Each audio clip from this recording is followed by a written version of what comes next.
Welcome back to the Tool Crib. Today I want to show you a knot that I came up with. Now, I have a particular utility trailer that has a pipe rail to it, and this is it's kind of a specific knot for this type of application where you're tying to a smooth rail. And it's a situation where a ratchet strap just won't do as good a job because it's hard to connect to a smooth rail. And on my trailer, I think it has a 2-inch pipe rail. Now, the way this works, let me first show you how to tie this knot, and then we'll go into some of the benefits and why I like it so much. So you start by going over the top, and instead of doing a single wrap around our rail, we're going to actually do a round turn where we'll go around and create 2 wraps. Now we'll take our working end, cross over our standing end, and then we're going to go around the rail again, or this time going under it.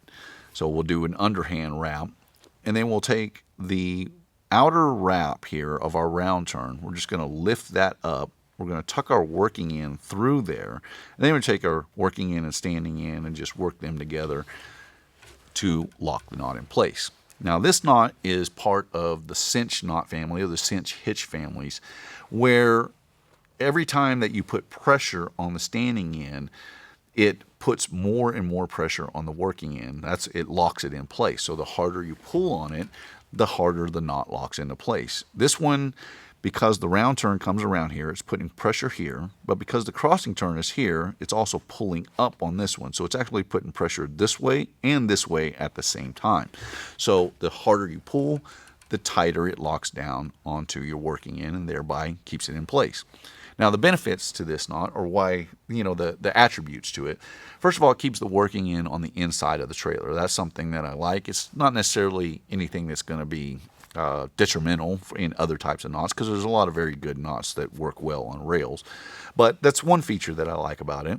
The second one is that it is part of the cinch knot family, and I really like knots that have that cinching feature, because the tighter you pull on them, it's just pretty much an impossibility that they're going to come undone. And the last thing that I like about this knot, because it doesn't lock into the first wrap, but rather into the second wrap, a little push and this thing comes apart incredibly easily. So once it's served its purpose and you're done using it, you untie your load, you don't have to fiddle around with it. It comes apart incredibly easily. Now, even though it's loose, so we'll just tie it again. And this time I'm going to just kind of snug it a little bit, but I'm not going to tighten it. So even when I go and leave it loose and pull on the standing end, the standing end to lock this load down, you notice that it locks itself off immediately.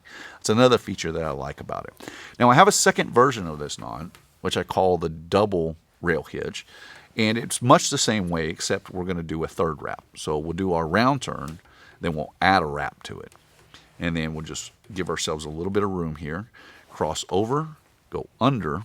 And this time, instead of doing just the outer, tucking it under the outer wrap, we're actually going to tuck it under the outer 2. So we'll just loosen those off just slightly so that we can tuck our working end under the outer 2. Then we can work this knot, lock it into place. And this creates an even better knot, because it locks off with 2 wraps instead of just a single, and it becomes a little bit more secure. So the first one I call the rail hitch. This one I call the double rail hitch. Now I've looked for this in a lot of different publications, and I have been unable to find this particular knot. It doesn't mean that it hasn't been discovered before. It's just that all the publications that I've looked into, I've been unable to find it. And I think rail hitch is a very good name for this particular knot. Because that's essentially what it is for, and basically only for, is to tying to rails. So this is the rail hitch and the double rail hitch. Hopefully you guys can get some use out of it. I appreciate you guys taking the time to watch. I'll see you in the next one.